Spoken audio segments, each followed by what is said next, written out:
J'ai commencé de prier. Je dis, Seigneur, je me rends compte que tu es beaucoup plus qu'une influence, tu es beaucoup plus qu'un feu, tu es beaucoup plus qu'un vent qui passe et qui me renverse sur mon lit.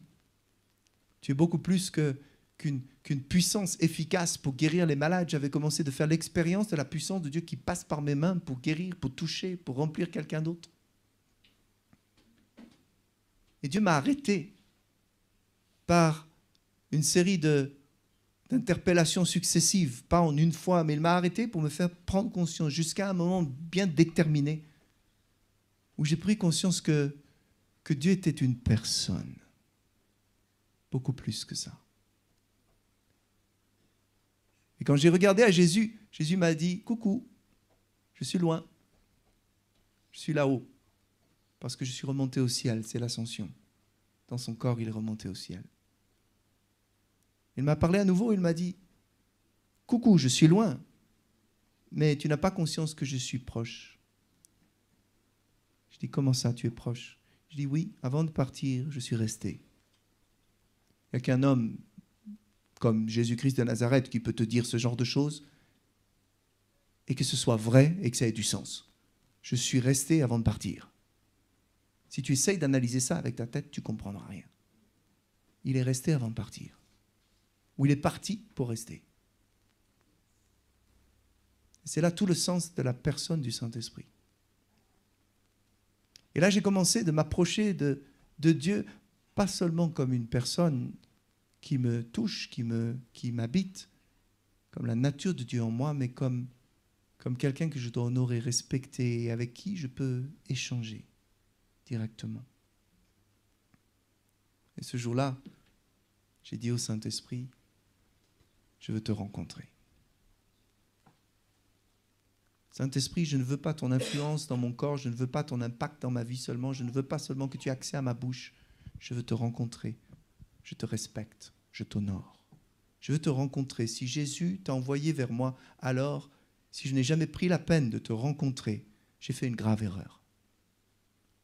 Parce que quand on t'envoie quelqu'un et que c'est un émissaire, tu ne t'assois pas ailleurs et tu ne l'ignores pas. Et j'ai pris conscience que j'ignorais non pas la puissance ni l'influence, mais la personne.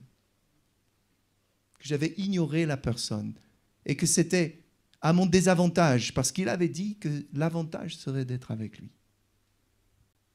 J'ai pris conscience que si je n'avais pas un contact avec la personne, il y a toujours quelque chose qui me manquerait. Je serais certes sous l'influence, je serais certes peut-être touché, mais que je ne serais jamais dans la plénitude de ce contact qu'on appelle une vie de prière par l'Esprit. Alors j'ai dit au Saint-Esprit, je dis Saint-Esprit, je ne veux plus t'ignorer, je n'avais pas fait exprès. Hein.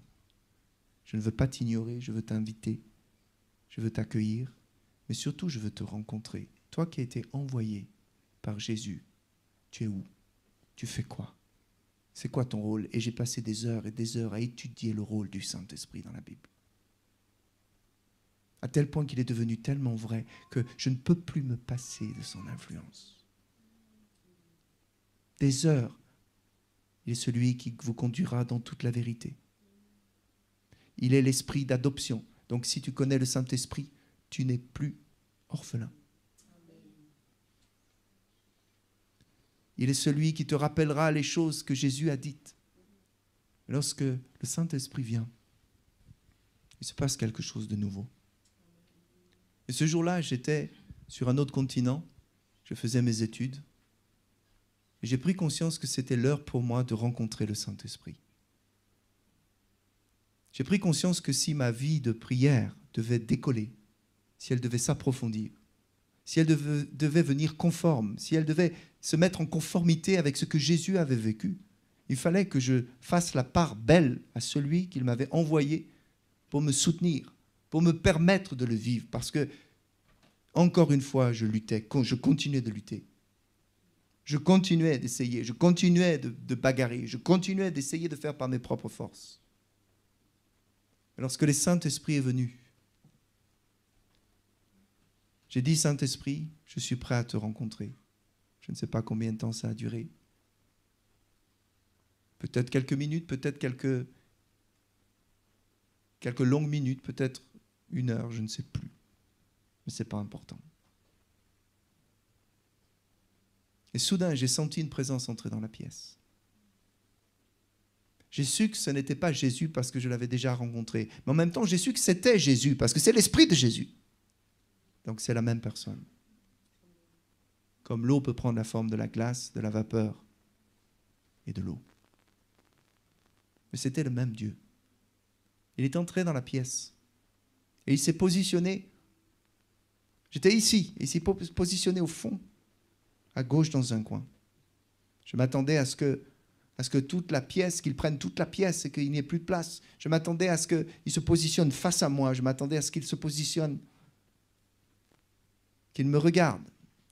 Quand j'ai vu qu'il s'était mis de côté, il s'est passé, je dirais, de longues minutes avec le recul. Mais je ne saurais pas dire combien de temps. De longues minutes, sans rien dire.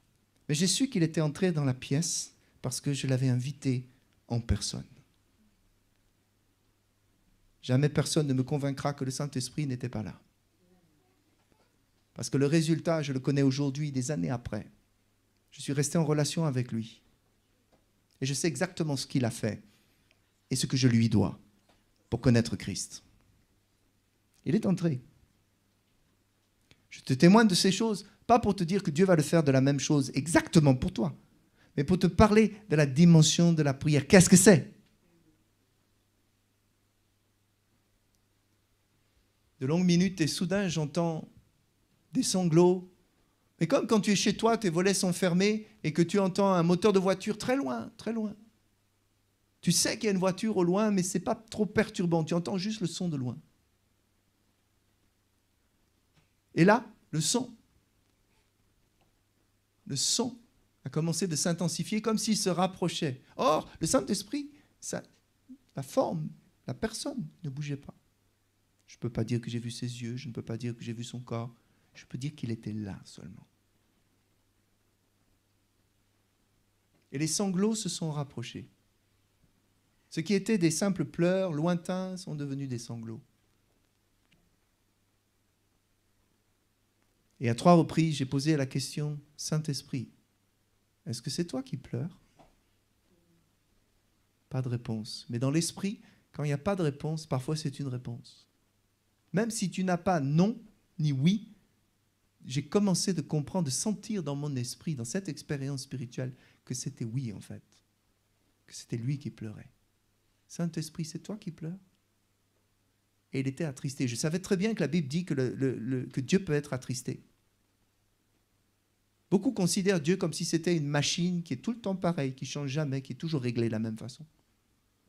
Dieu a des émotions. C'est pour ça que tu en as, c'est parce que tu as son image. Dieu peut être attristé, il peut être blessé par notre comportement. Ce n'est pas pour ça qu'il n'est pas Dieu, mais il peut avoir toutes ces réactions. Il peut apprécier comme il peut désapprouver ce que tu fais. Il peut se retirer comme il peut s'approcher. Tout dépend de ce qu'on veut parce qu'il nous respecte. Et j'ai dit à Dieu, le Saint-Esprit, c'est toi qui pleures ? Et à la première question, pas de réponse. Mais j'ai commencé, comme un sentiment s'est imprimé en moi que oui, c'était bien lui. Quand ça s'est approché, c'est devenu tellement fort que c'est entré dans la pièce et il s'est mis à sangloter à profonds sanglots. Mais c'est devenu tellement fort qu'il y a eu comme une synergie qui s'est produite entre lui et moi. Et ce qu'il a commencé, alors qu'il pleurait, je me suis mis de façon incontrôlée et incontrôlable, sans que je puisse vraiment résister. Comme s'il y avait un rapprochement, je me suis mis à pleurer avec lui. Parce que je pleurais d'incompréhension, pleurais de frustration, mais en même temps à ressentir la raison profonde pour laquelle il pleurait. Et j'ai commencé de comprendre qu'il était délaissé. J'ai commencé de sentir, et c'est comme si ces sanglots sont venus m'envahir et m'attraper pour me faire sentir la peine. Et j'ai commencé de sentir cette peine, et j'ai dit, mais pourquoi tu pleures ? D'abord, c'est toi qui pleures. Maintenant, j'avais la confirmation. Et j'ai dit, mais pourquoi ? Pourquoi tu pleures ? Et la réponse est restée jusqu'à ce jour et elle ne peut pas me quitter parce que ce n'était pas logique pour moi de demander à Dieu de le rencontrer et qui se présente comme quelqu'un qui pleure. Je ne m'attendais pas à rencontrer le Saint-Esprit sous cette forme. Je l'avais rencontré par le feu, mais j'avais été plutôt touché par sa puissance sur ma vie. Combien de fois j'avais été saisi, j'avais été renversé par la puissance du feu et aussi la boule de feu de Dieu qui est descendue et le vent qui passe. Mais ce jour-là, face à la personne, ce qu'il a voulu me communiquer était encore différent. Et c'était tellement en même temps, tellement sans surprise par rapport à ce que je commençais de comprendre qu'il n'avait pas la place qu'il aurait dû avoir. Pourquoi tu pleures? La réponse est restée avec moi. Il m'a dit, je pleure parce que il y a peu de monde qui me laisse faire mon travail. Je pleure parce qu'il y a peu de monde qui me laisse faire mon travail. C'est pour vous dire qu'on peut très bien prier sans laisser la place au Saint-Esprit.